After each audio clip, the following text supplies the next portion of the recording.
Like, we taught a class, I vividly remember this. It was one of our FTO classes. One of the forensic people in the class, the evidence room, was trying to get them to consistently package their guns in the same size gun boxes. And this forensic person was refusing to do it. They were like, I don't give a damn what the evidence room wants. This is annoying. I should be able to package it in what I want to package it in. Like, who cares about the box, right? But just for the storage of your evidence, people, can you speak to why having just a few types of packaging streamlines that process so much on the back end, which people don't see or understand? Hey there, my name's Ashley Church. And I'm Erin West. We were once newly promoted crime scene and latent print supervisors on mutual struggle buses as we both simultaneously tried to navigate through the challenges within our forensic units. Now we run a business where we create tools and resources that we wish we had had to make these transitions easier.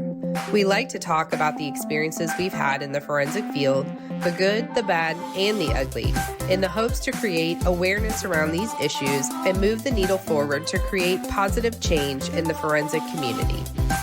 So if you're a forensic professional, regardless of your years of experience, who's not afraid to dive into real, raw, and sometimes uncomfortable topics, you're in the right place. This is the Forensics Unfiltered podcast. Before we start this episode, our guests would like to share a disclaimer that the opinions shared are their own and not representative of their current or past employment. Now sit back, relax, and enjoy. Welcome back to another episode of Forensics Unfiltered. Once again, we are so excited to have you guys with us here as always. Today we have two very special guests from a company that we met over the last year, and we're so excited to collaborate with them and have them here today. It's Evidence Solutions Incorporated, and we have Danielle and Kelly, who are the owners, and we're going to talk all about evidence today. But before we do that, ladies, welcome. We're so excited to have you. Thanks. We're excited to be here. Yes. Pumped. Yay. So before we dive into all things evidence and evidence rooms, tell our listeners a little bit about yourselves individually and kind of why you created this company. So, hi, I'm Kelly. I have about 17 years dealing with evidence in general. I started off working in a jail, working with property in the property room there. I got myself licensed and became a deputy sheriff for a county here in Minnesota. And then I went over and was promoted to crime scene investigator. So I dealt with evidence on all different sides of the table there. I had to retire. I was injured on duty, but I kept myself in law enforcement as a civilian. And I went into an evidence room and I loved it. So I've been dealing with evidence for about 17 years now. And I am Danielle WAMSTAD. I have about 12 years in directly with the evidence rooms, federal and county level. I have a project management MBA. I did a bunch of construction work before and a bunch of random things before I came into law enforcement.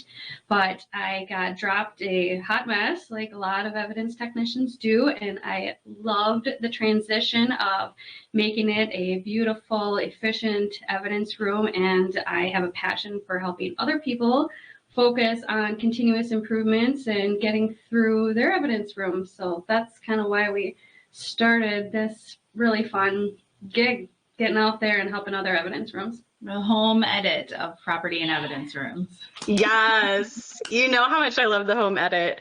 I think it's kind of cool. Like, Kelly, you have more of a traditional transition into like law enforcement, crime scene, property room. And Danielle, you came from construction, you have your MBA. Like, that's just something that you don't hear too often in the field. So How did you guys like get together too and like decide to create this company?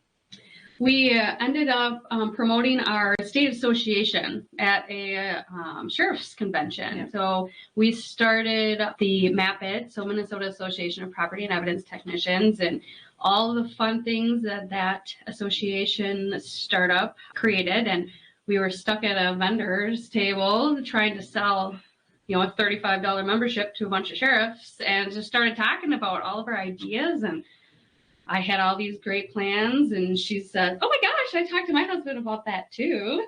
So we just started working on trainings and doing stuff. And it was one day we kind of got an opportunity to help out an agency, and we're like, "This is it.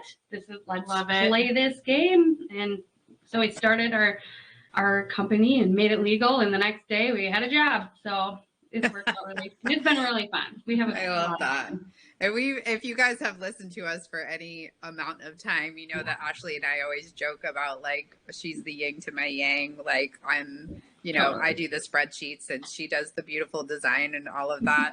And when we met Danielle and Kelly, they're very similar. They have that very yin yang thing where they have one is more of the creative and, and one is more of the the hard numbers and data. So the best blend of both worlds for sure. Yeah, 100%. Yep. Her nickname's Check, and I'm Yeah. I'll give you two guesses which one's which for us. So we love hearing about the origin story and how you guys got started. So that's exciting. But I know we're here to talk about evidence rooms, which I know nothing about. So I'm kind of excited.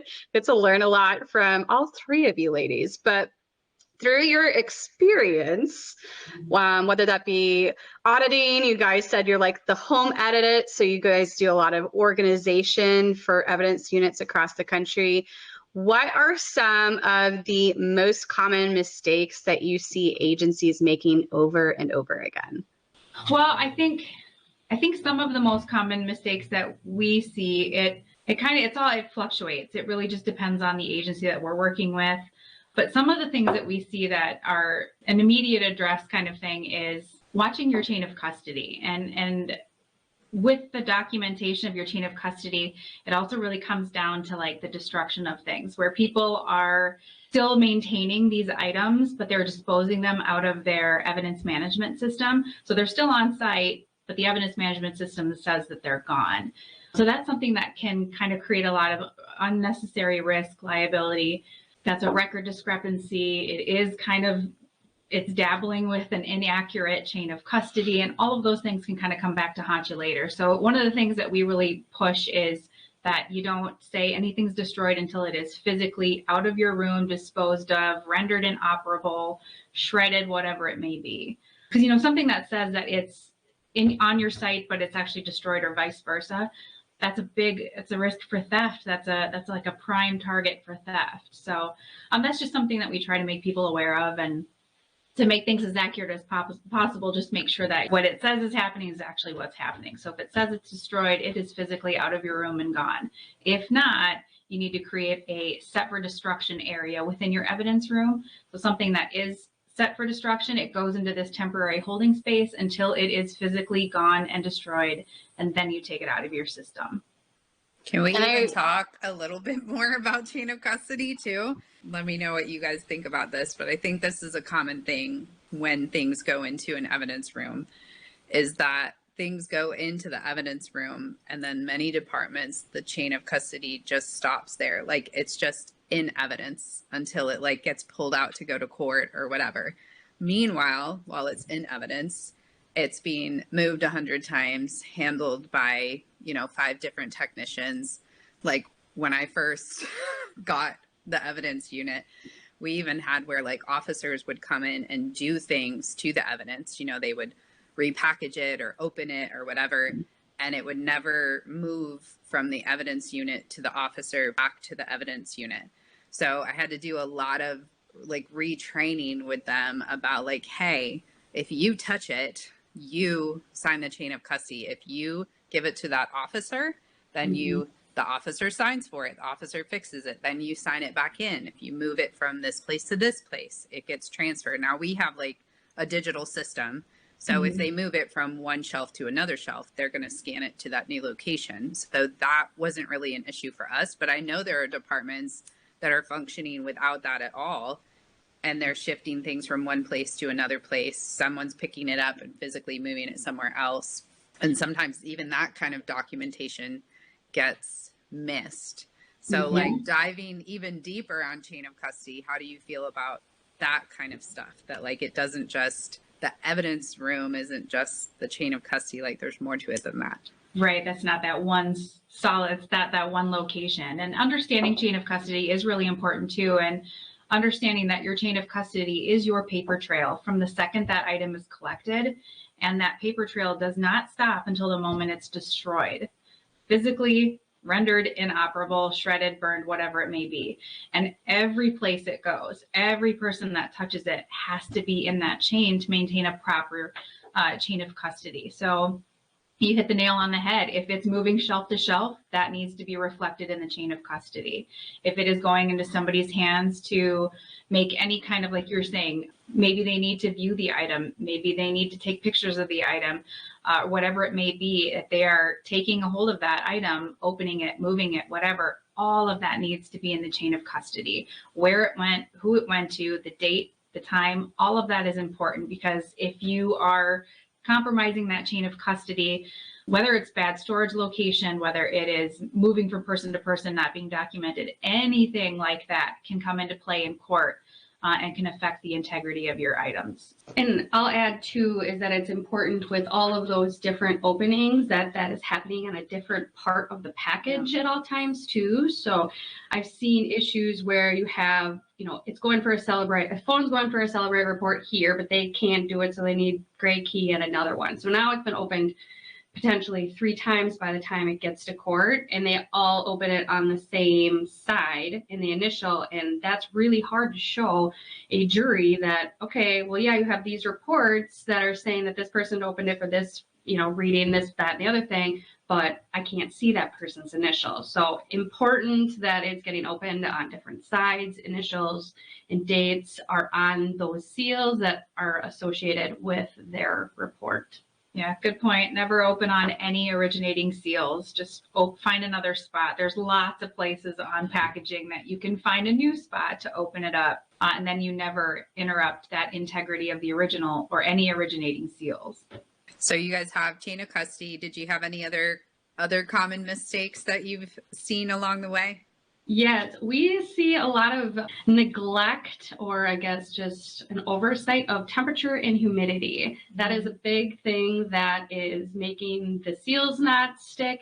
You have things that can rust the integrity. I mean, just like everyone knows, like you have the NIST guidelines that are telling you what the freezer and the fridge and how, short-term versus long-term, but the rest of your evidence room, people are like, oh, yeah, I guess I didn't think that it's too hot in here to even check the humidity. And like, okay, well, that's also a big integrity issue that you're going to have to deal with along the lines too. So what the evidence room is supposed to be within 60 to 75 degrees, and humidity is, 30 to 40%? Low. That low. So many units in Florida are not.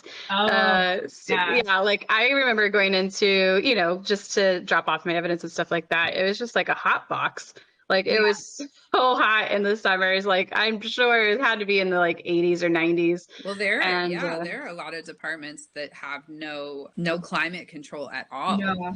So they have outside storage boxes, Connex boxes, whatever it may be, and it's not temperature controlled. And that's tough because those fluctuating temperatures, whether it's high, low, or humidity, that can affect and degrade evidence. And so you want to try to keep it at these guided temperatures and humidity levels, because that will maintain the integrity of the evidence. Because something people forget a lot is the evidence, you get kind of wrapped up with, this is for this moment, it's for this court case, for this time right now. But with all the things that are happening in the world of coming back and reviewing cases years and years and years later, that stuff comes into play. They might want to see that evidence 5 years, 10 years, 20 years from now.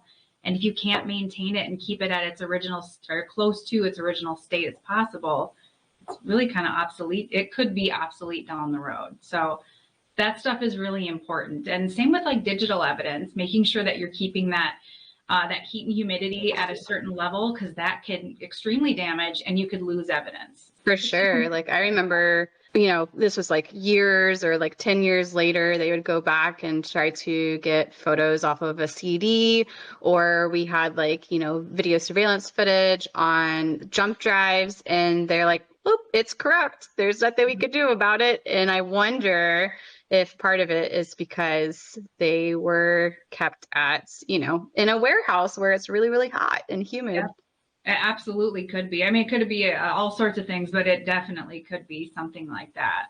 Yeah, for sure. Now that I've had an evidence unit for a couple of years, I think evidence units, if they really started calling, if they really understood what went on in an evidence unit and they really started calling evidence people to court, they would never have to call a forensic person, a detective, like anyone else. I mean, you could, with some of the practices that are going on across the country, you could really, really do some serious damage if you just understood how a property unit functions, how many of them are functioning. So yeah, the temperature and humidity, for sure. That's a huge one. Yeah. Do you guys have any other common mistakes on your list there? We have one more really fun one. Yeah. Have you heard about The Vault? It's the first ever membership exclusively for forensic training, and we have packed it full of goodies. So get this, you get instant access to over 20 webinar replays on everything from landing a job in forensics to field training to supervision. But that's not all. We're also throwing in some of our top e-courses, our Field Training Officer Virtual Academy, and exclusive Forensic Supervisor Success kits from past virtual summits. And guess what? You get everything mentioned for just $29 a month, or you can grab a whole year for only $300.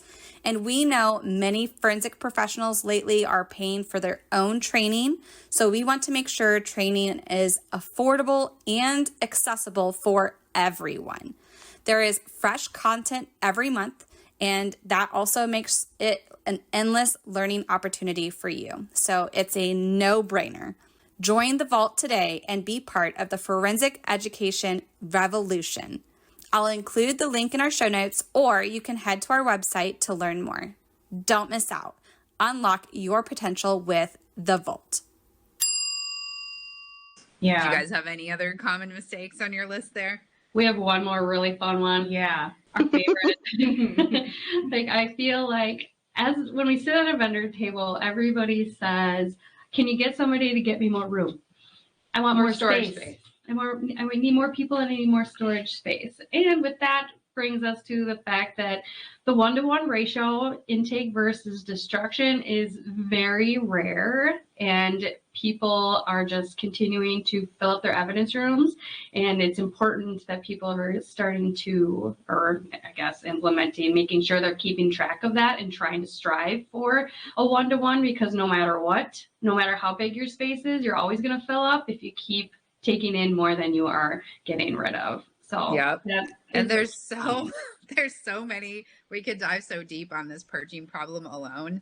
Yes. But there's like a couple core issues with purging, right? I think most people would say staffing, like they don't have enough staff to purge. So they only have enough staff to intake stuff, but not enough to outtake, get stuff out. But then we've also heard of departments that really don't have the knowledge. They're not trained on the state statutes or the laws. They don't understand what they have to keep or what they have to throw away. So some units we see are like purging things they shouldn't be purging. And then some units are going the opposite way, where they're too terrified or something's happened and they threw something away that they shouldn't have. So now they don't purge anything. They're like never going to throw anything away again. Or their chain of command is saying that, they have a chain of command that's like, you're never going to throw this away or whatever. So do you guys have any recommendations for people on how to get closer to that 1-to-1? Well, I think with the 1-to-1, I think it's really important to, like you were talking about it, where you're like, well, people don't have the staffing. And the other thing we see a lot is that the dispositional case reviews falls solely on the evidence technician, which, best practice is it really shouldn't. It should involve the case investigator, the detective, or even the investigative supervisor or somebody at that level, so that you have more sets of eyes looking at these cases and helping with case review, looking into the court cases. Have there been charges made, or has the statute of limitations run out, Or has this case gone to court and it's been adjudicated, or, you know, they've been discharged from probation or whatever it may be. But having more sets of eyes looking at that stuff is very helpful. You know, I know for my department, it's myself and then my supervisor. We have 2 sets of eyes going through each case just to make sure we're not missing stuff. Is this case truly done? We don't want to throw anything away beforehand, but we came from that same fear of don't get rid of anything. And then we started running out of room. So they built me a nice, big, beautiful space, but here we are again running up to that problem because we weren't maintaining that one-to-one. So when we're really focused on that, we dedicated 2 people. This is we came up with procedures of like, this is what you need to review. This is when, this is how, and we follow those procedures and we're able to keep up and maintain a one-to-one. But it's getting the people, it's coming up with a procedure, something that works for both of you where you're covering all of your bases. If admin wants to get involved and approve of it, great, then everybody's on the same page. But all of those things just help kind of verify that we're not missing stuff. We're not missing stuff. We have these approvals in place, and then it's off of the evidence tech. It's approval coming from somebody dealing with the case. So you're kind of covering those bases as well. I don't know. Well, and then like you were saying it too, Erin, that the retention policy, we've had everybody battles. Like when I first started, I went right up to the county attorney and like, we are creating a retention policy specifically for all of my evidence, and you're going to address everything that is a thorn in my side. Every new supervisor comes in and they're like, oh, it's homicide, we're keeping it forever. And I'm like, no, don't. Yeah. So, I mean, I worked a year to get a retention policy, and now as Map It, we're working on implementing a statewide retention policy for evidence because we're all going on the same statutes. Why are we not all having the same regulations? So we've been working hard with our association to do that, because once we have everybody on the same page and looking at it the same way, because there's always a weird, you know, direction. You can be like, well, what happens if, you know, this happens or that happens and all that kind of stuff. If it's all consistent, it's going to be beautiful. We're almost there. But it is that's a great point. Having a structured retention guide, whether it's coming from your state, from your county attorney or your district attorney, or from your department, or all of them are working together. But it means getting more people in the room talking about it and making these decisions, your city attorney, your whatever it may be, but getting these people in the room and coming up with a game plan. I mean, it does help. So we definitely have something in place like what you were talking about, Kelly. We do same kind of thing. The deputy has to sign off on it, or the detective or whoever. We double check all the felonies because we know sometimes they're not right. So we'll double check the research on the felonies. If it's a misdemeanor and they approved it, we'll let it go. And then we have 2 people check every item so that we have double verification before anything gets thrown away. But I also like what you said about like putting a retention policy in place, because it really just protects your people. If you do all those things and you accidentally do throw something away that should have been there, but you followed your policy and it was hit in the policy, you can always go back to that and be like, well, absolutely, we followed our policy. We destroyed it when it was eligible to be destroyed. And you know, that is that. Same thing when you throw something away and someone from the outside wants it back, you can be like, well, per the policy, we check it at 4 years. Sorry about your luck. Yeah, that's 100%. Yep. All of that stuff is like, these things are in place to kind of cover our butts and make sure that nothing falls solely on our shoulders. So, all right. So you guys have traveled far and wide. Is there a particular kind of evidence that you guys see that is commonly like misplaced or mishandled that you've observed, or is it kind of just random? I don't know. I guess misplaced. I would say I am a hater of like the small, tiny envelopes. Matchboxes, tiny envelopes. So I feel like they would get misplaced because a lot of people still use the stuff it method, of course. So like one of those tiny little fingernail clippings from the medical examiner is like stuffed who knows where. That would be something I feel like is a common misplace. There's nothing that's, I think, other than that. Like standing out, yeah. Yeah, tiny things for sure. But those things they're okay. It's okay to put small things in small containers. But then the other thing that we really talk about and push, and she's really great about this, is talking about how when you are going to choose your packaging options for your agency to use, it's limited packaging options. It's just a couple different sizes. So you can still use that matchbox or that tiny little envelope to retain that tiny little thing, but it should go into a bigger, a standardized packaging option for later storage. So I think you explained it well. I love that so much. I remember when I took over the crime scene unit, the amount of packaging options was just wild. It was bananas. And I was like, absolutely not. We are minimizing the amount of options. And exactly what you said, I feel like the smallest package we would ever package something in was a 6x9, but that's Yep. because the smaller envelopes always went inside the bigger envelope. Yep. But I think, like you said, if there's too many options available, that's when stuff doesn't get packaged properly. People are like, what do I do with this? What about this plastic tubing type thing? So I love that advice. I think that's the And home plus- edit in me as Yeah, well. and plus like those tiny little matchboxes or those tiny little envelopes, what people fail to remember is you've got to put your label on that first. And I don't know how your guys' label is. Mine's massive. So I got to put that label on it. Then if it goes to one of our labs, they're going to put a label on it. And then if it goes to court, they're going to put a label on it. So if you have this tiny little box, it's like there's nowhere to put a label. So those are fine, like I said, to keep something small together, but it should go into a more standardized size packaging.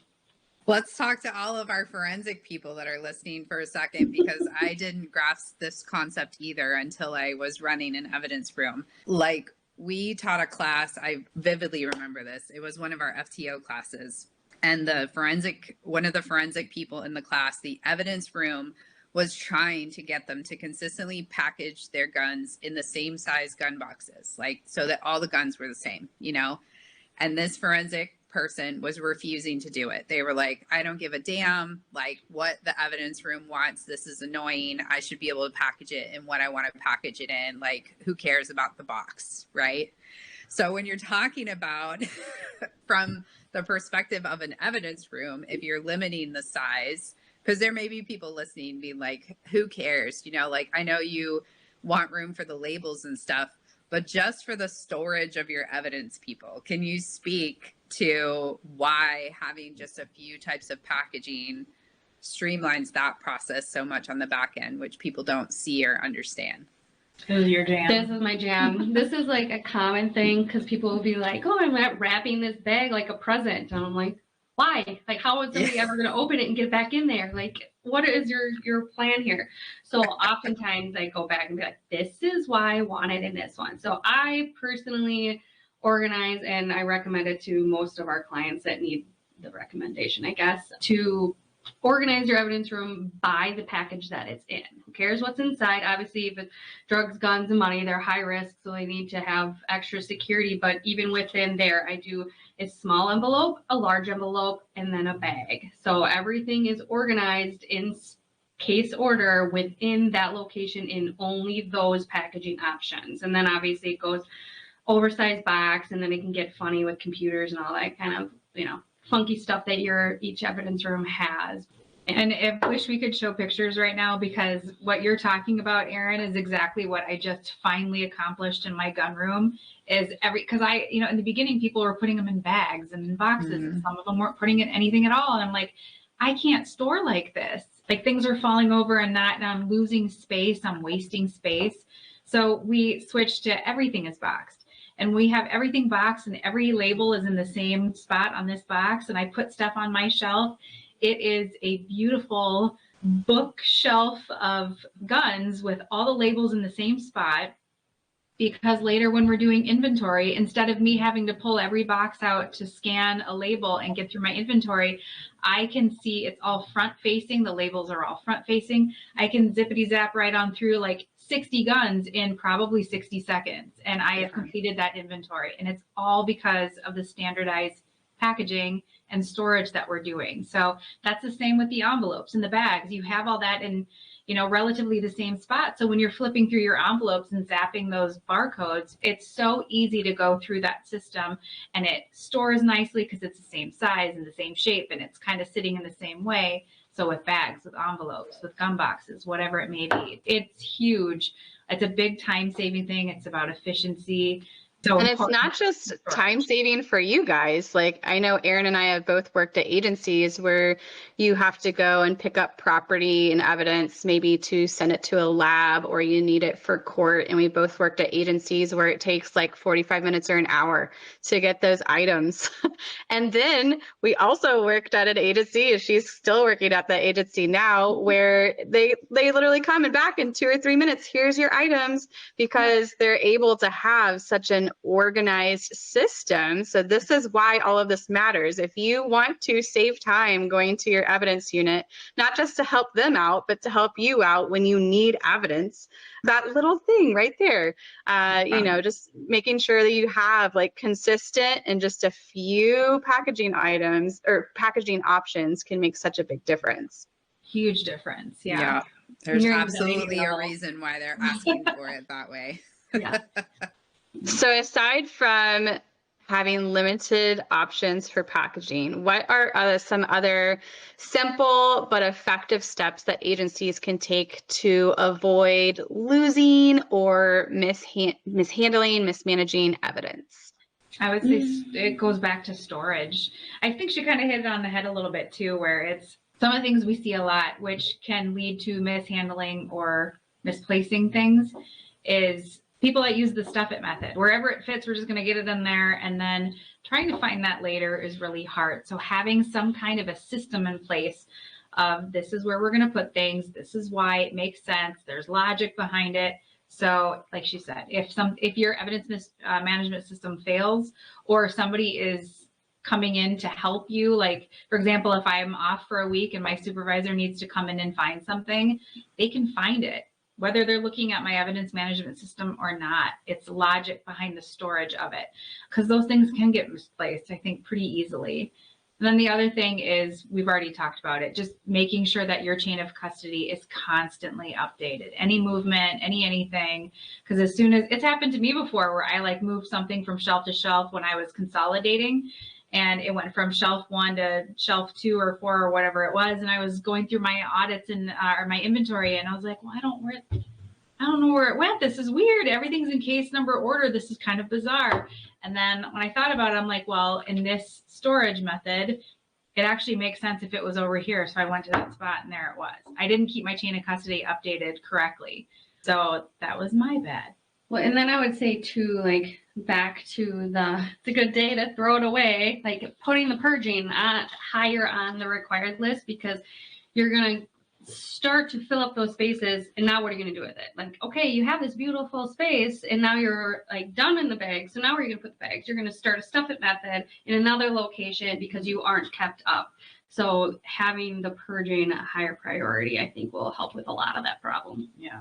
Nice. And I think you guys also mentioned, and I think it's worth noting, you were talking about inventory. We know that there's a lot of departments out there that are not doing full inventories regularly, or like they're doing maybe a partial inventory every year, maybe not an inventory at all. I know when I got our evidence unit, they had not done a full inventory in 17 years, like a 100% inventory. And I think that a lot of departments have reasons why they're not doing that, staffing, ain't nobody got time for that. But also I think some are scared to actually do it and find out like what they don't really want to know. Mm-hmm. So would you say that it's important to incorporate some kind of regular inventory on your room? Have you ever set up a mock crime scene for training and just laugh? Because let's be honest, I don't know about your mock scenes, but most of ours are far from realistic. We'd grab a stuffed dummy, throw some evidence on the floor, and call it a day. And where would we set it up? A training room, a hallway, maybe an empty office. But in the real world, crime scenes don't happen in sterile, well-lit spaces. And they definitely don't come with obvious clues. On top of that, we didn't even have a storage room to house a bunch of mock scene props. We had one little cabinet. So we'd have to set up and take down the scene every day. Trainees halfway through, better wrap it up by the end of the shift or tear it down to set it all back up tomorrow. That's why we knew we needed to find a better way. Immersive virtual reality mock crime scenes. No setup, no cleanup, just instant access to realistic, interactive mock crime scenes that actually challenge your trainees' observational and critical thinking skills.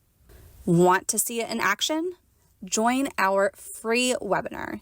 You'll learn how to replace outdated setups with cost-effective, high-impact training that's accessible from anywhere. I'll make sure to include the link in the show notes so you can get instant access to this webinar right now.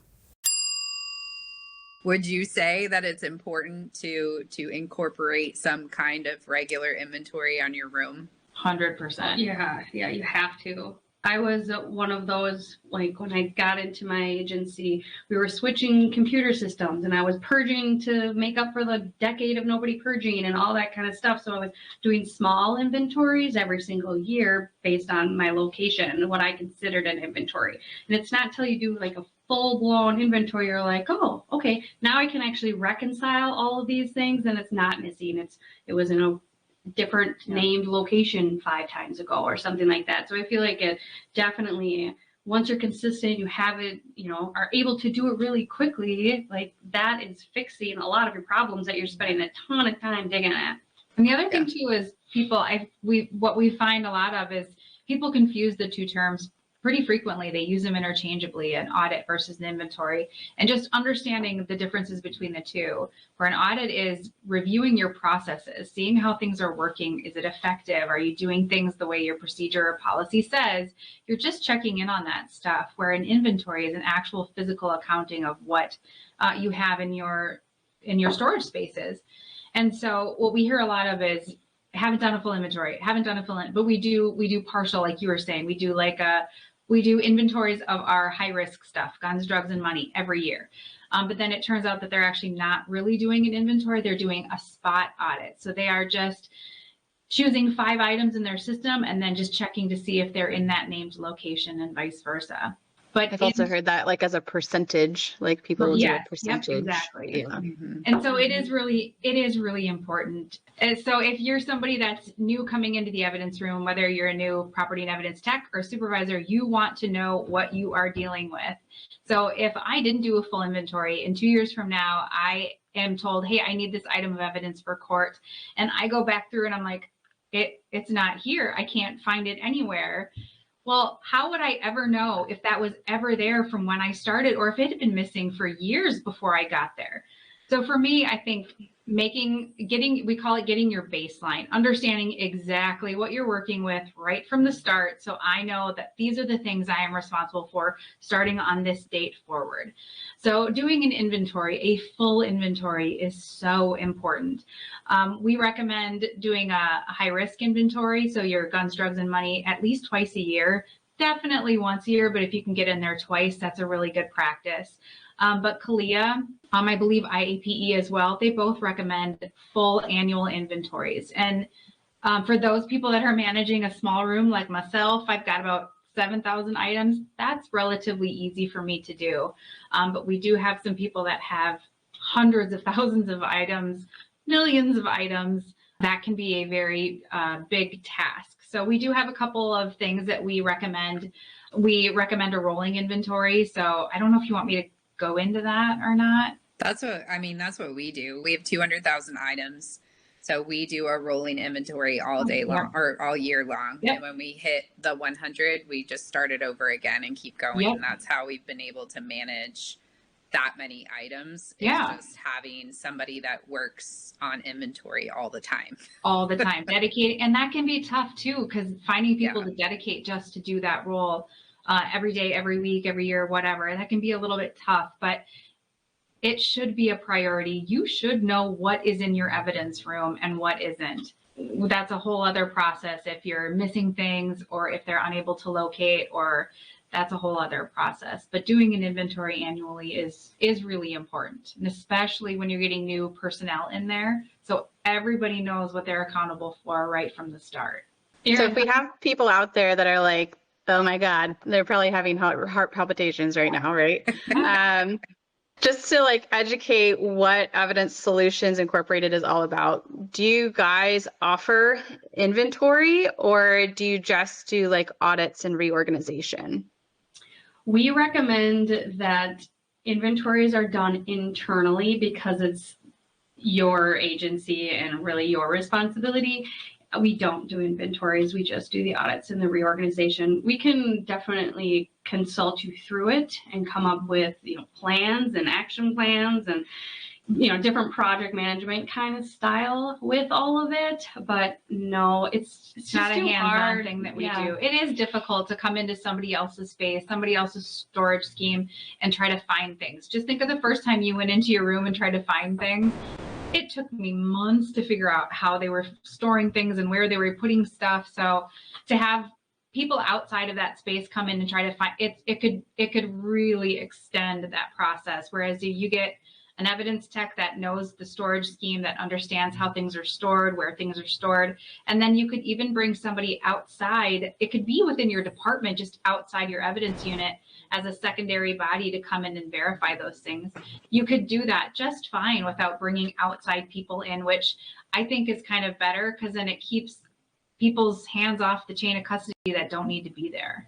Yeah. I love the idea though that if you guys have a property room, like if you're just taking over a property room and you're really overwhelmed with the amount of stuff that you have and you're not really sure how to do an inventory or an audit of that space, like having someone like these ladies help build a plan for you is really great because you can actually calculate out like how many people you might need and how long it's going to take you. So they could maybe provide you something like, I know we have some of those calculations in our class where I told my chain of command, they were like, we want you to do a 100% inventory in 3 weeks. And I was like, great, I need 25 people working 8 hours a day, like whatever. I had the whole calculation so that I could go to my chain of command and be like, if you want this done in 3 weeks, this is what it's going to take. And then they were like, oh, yeah. That's smart though, giving them the numbers. I feel like people, that's a measurable thing that's important to provide them you want this is what we need to get that done. And if that can't happen, then this is how we need to do it. I think that's really smart. Yeah. My only thing I can wrap my brain around, because I, obviously I haven't done it, but I did work at Victoria's Secret and we would have, obviously it's not evidence, so it's a little different, but we would have a third party come in and they would do all the tags of all the inventory. And they would have a whole team of at least 20 people working 24/7, and it still took a week. And they do that at Walmart and stuff too. I've seen them they'll have the scan, the barcode things on the shelves and stuff like that. It's intense. I think so bad. Property and evidence rooms across the country have no money at all. The agencies are not dumping money into them. But every time I go to Sam's or Walmart or whatever, and it's got that little cart thing that drives up and down the aisles and just scans all the items, it's checking all the items in the area. I'm like, property rooms need that, especially with some of the systems pad tracks and some of those systems. If you just had a little robot that just a little Roomba that went up and down your aisles and just kind of scanned over all the items that were there. You totally could put the pad track scanner on a Roomba. You could. Or just pick up everything in the area. Tape that in there and then just send it on its way. Yeah, they're already doing it. They're already doing it in other areas. So think about it. If you can literally go to one of the high-tech grocery stores and put stuff in your cart and it's automatically tracking the items in your cart and it gives you your total and you just walk out of the store, we could do this in evidence. 100%. 100%. All right, that's your next venture then. Yes, we'll support you. Do it. We want in. Yes.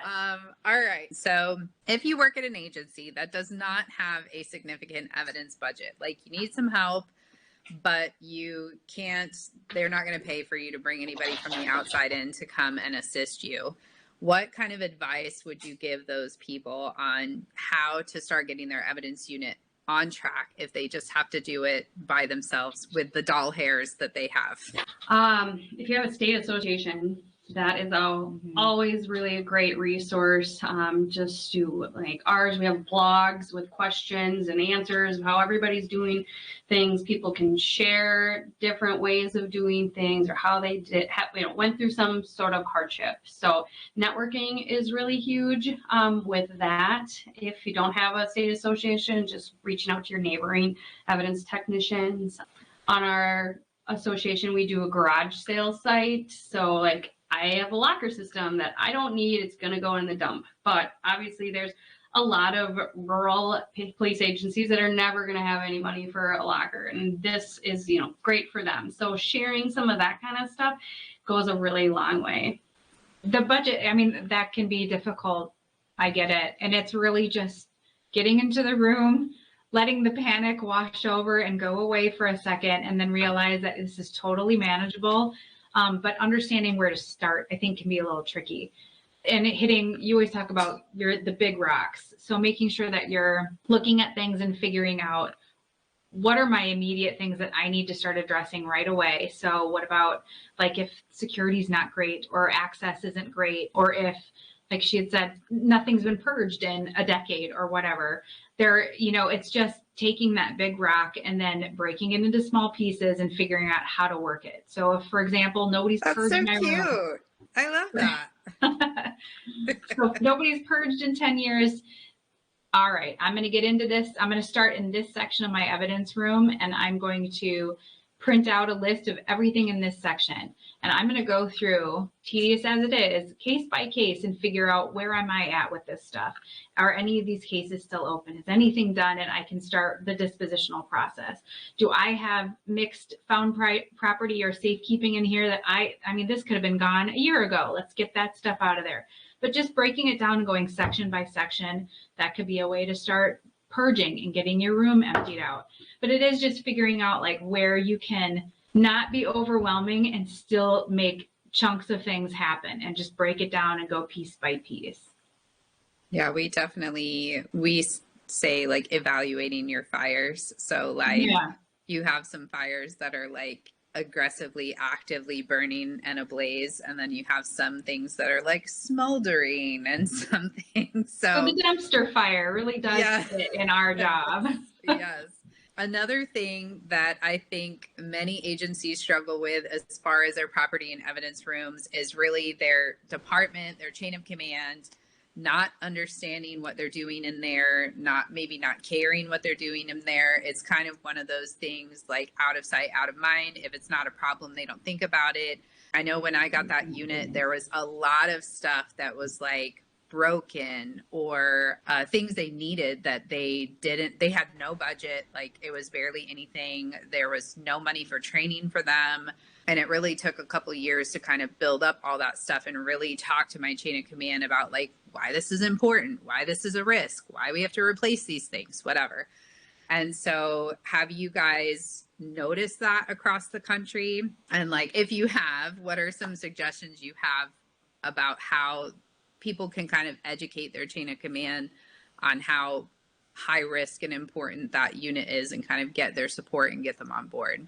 Yeah, it's not thinking of the evidence room as a closet and the evidence technician is moving things around. Dumping ground. It's a common fight, I guess, that we all have. Training is a huge thing, getting them involved.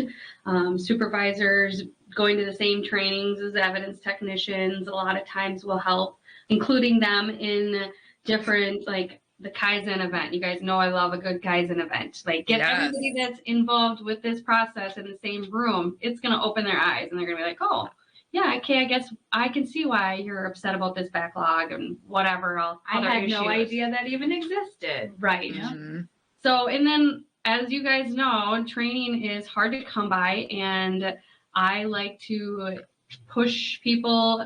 suggest to people, I guess, that to think outside of the box with different trainings. Obviously, you guys have lots of really awesome trainings within forensic things, but all that stuff goes hand in hand. I say all the lean trainings, get out there. We're just another warehouse. So get project management trainings. All these different kinds of trainings can help you move forward as an evidence technician, and having your boss on your side with that too is definitely just going to be like, oh, okay. why do you need this training? Oh, I guess it does make sense. And it's not just another law enforcement property and evidence training. I've never really thought about that. That's a great idea. Like, I'm sure that they do give trainings for people that manage large warehouses and stuff like that, because there's very few evidence trainings out there for that. Like, it's like the same couple ones, but yeah, I'm sure that there's a lot of places that are managing huge warehouses and massive inventories that could provide useful training for evidence people. That's a great idea. And then like grants too, a lot of times, like just be researching, be prepared for a grant, figure out how to word it really cleverly to get random grants that you want. I mean, unfortunately, a lot of times, evidence technicians have to have a lot of different hats, and getting on board and researching and being prepared to prove yourself and what you want is kind of something that goes a long way too. I almost feel like too, and I feel like Erin, this is kind of your strategy as well, is like making friends and constantly staying in contact with the legal team in your agency. And I think maybe like the rest of the chain of the command might listen to them and be like, oh, this really is like a high risk, high liability, and this is why, and these are the things that we could be violating based off of these state statutes and stuff like that. So do you see that kind of helping as well, getting the legal team involved?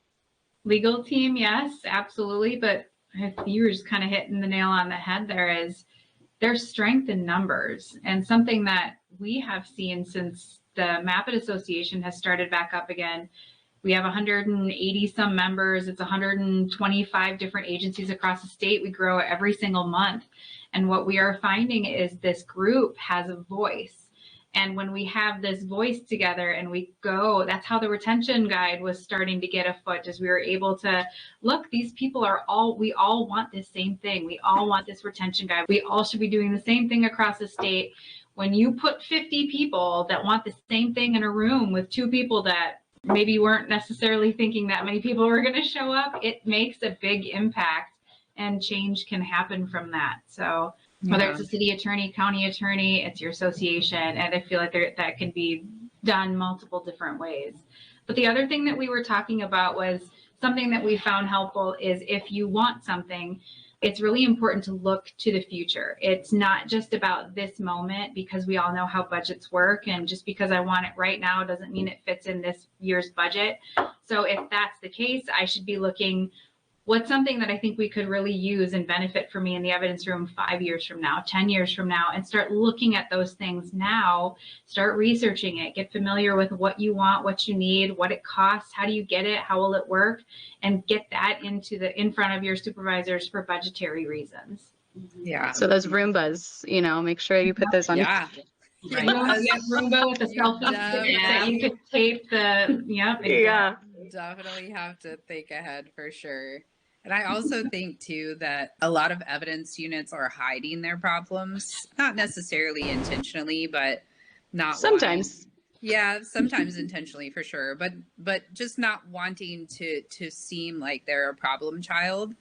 But the evidence unit is, I mean, your department could get sued over the things going on in the evidence unit. So if you have equipment problems, personnel problems, storage problems, purging problems, you better tell somebody. You better tell somebody you got problems in there, because I know when I first got that unit and I started actively telling my chain of command, like, this is what's going on, this is what's going on, and they immediately were like, why is this happening all of a sudden? I'm like, it is not all of a sudden. It has actually always been here. Just nobody's ever told you about it. So if you're at a department like that and you're like, I'm afraid to say like, hey, we got a real problem down here, somebody's got to be the one to say it, because the heads of the department, they're just unaware. What like Kelly and Danielle were saying, there is this mentality that evidence people pick up a box and put it on a shelf, and pick up a box and put it on a shelf, and that's all that they do. And so it's really a long educational process for your chain of command about what's going on in that unit and how much of a liability it is if there's problems in there. But you're never going to fix the problems unless you tell somebody like, hey, there's stuff going on here that we need to correct, And that brings up a good point too, because if just because they're not aware of it doesn't mean that they're not going to be supportive.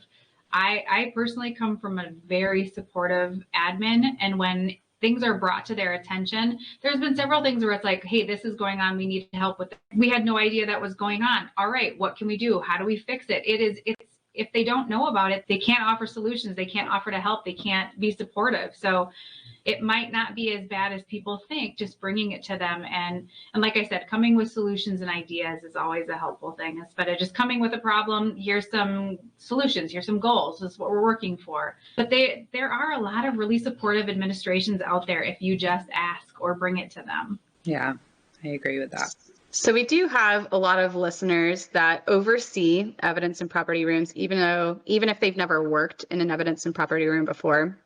So speaking to the people that overseeing evidence and property rooms, the agency leadership, what do you think there are some key things that they should know about their unit to ensure that it's running efficiently, making sure that they avoid major issues down the line? Like, what are the things they should dig into and have some awareness about? So we actually have a poster of the 5 things that every leader of an evidence room should know. Who has access to your property and evidence room and how they access it, what your numbers are, so like how many total items you have in your evidence room, the ins and outs, so your average yearly, how many are you intaking, how many are you getting rid of if you're close to 1-to-1, or how far away you are to the 1-to-1, the chain of custody management, how things are moving around in your evidence room, how things are getting in. You know, obviously we've already talked about it, how they're moving around and how they're getting disposed of. They should have a generalized understanding of each one of those steps. And then also the time and the resources that it takes. What is your evidence technician actually doing with their time, and how effective is that? And does it make sense in the big picture? Yeah, are they adequately staffed? Do they have the resources they need? Do they have enough time to do the things that they need to do to efficiently run that evidence room? So time and resources is important to think about. Did you say you have that as a poster? Yeah. I do. Do you sell it? Maybe. You should. But maybe we should. Is it cute? You can do it on Printify and Shopify. Yeah, is it cute? As of right now, it's a poster for our Chiefs conference in a couple weeks. But then we were thinking about adding it to the Printify or Shopify. Yeah. And I think we've posted it on our LinkedIn or Facebook pages too, just a little nugget of advice. Well, thank you guys so much for all of the information today. That was really awesome. We know that our evidence people that are listening feel all the pain that we talked about today. And if you're running an evidence unit and you've never done an inventory, or you don't know your numbers, you don't know if you're 1-to-1, you're going to go back and look into that right after listening to this podcast episode. But if they would like to get in touch with you guys to get some help with those kinds of services, where can they reach out to you guys? Where can they find you? Sure. We're on all the social media platforms. Our website is Evidence Solutions Incorporated, or inc.com. We have some free trainings, one of which is your guys's that we did with you about bottlenecks. And then we have an audit and inventory training, both of which are free on our website. Keep tuned. We are working on a virtual evidence technician training that we have done in person. We're working on making that virtual. We have merch, as we talked about. We brought out our merchandise store, opened, whatever, debuted. And I like to always say that my name's Danielle and I love a hot mess in the evidence room. So when people are like, oh, audits are boring and being collector, like we try to add some fun flair and continuous improvements and kind of looking at everything as a whole, as opposed to just pulling a couple items out and looking if the label's in the right spot. I feel like we like to look at the whole thing, the whole big picture. How are things working together? And our biggest thing is how can we help you make it better? Because we've all been there. We've all had the pains of working in the evidence room, and trying to get it where we want it is not always the easiest thing. So we want to be able to work with people and partner and help and just try to make it better, give you ideas, resources, obtainable goals. So that's what we like. I love that. I feel like it would be impossible for it to be boring working with you ladies. You make the stuff that's not so fun probably a blast. So we appreciate you so much for joining another episode of Forensics Unfiltered. Until next time, we will catch you on the next episode. Bye. Thanks, ladies. Thanks. Thank you so much for being here and listening to Forensics Unfiltered. If you liked this episode, would you do us a favor and leave a review letting us know specifically what you liked about this topic? It will only take a minute, but it will really help us plan future episodes so we can bring you more topics that you want to listen to. We'll be sure to provide any links from today's episode in our show notes on our website.